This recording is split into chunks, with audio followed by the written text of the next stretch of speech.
প্রায় ১৫০ বছরের পুরনো যুক্তরাজ্য ভিত্তিক পাবলিক লিমিটেড প্রতিষ্ঠান ডেভেনহ্যামের কাছে পোশাক বিক্রি করে বিপাকে দেশের ৩৬টি প্রতিষ্ঠান।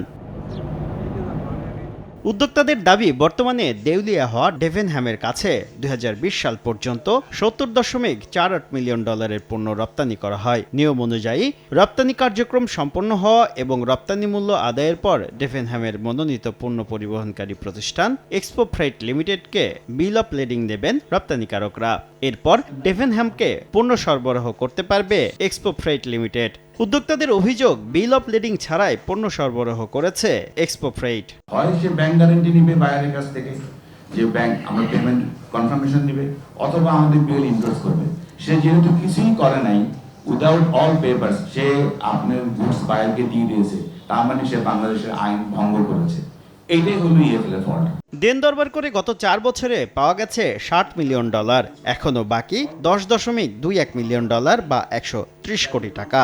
এই অর্থ আগামী 15 দিনের মধ্যে পরিশোধ না করলে এক্সপো ফ্রেইট লিমিটেডের বিরুদ্ধে আইনি ব্যবস্থা নেওয়ার হুঁশিয়ারি দেয় ডেভেনহ্যাম ভেন্ডর্স কমিউনিটি। অর্ধেক পাউডারে দ্বিগুণ উজ্জ্বলতা, নতুন রিন অ্যাডভান্সড অর্ধেক পাউডারে দ্বিগুণ উজ্জ্বলতা।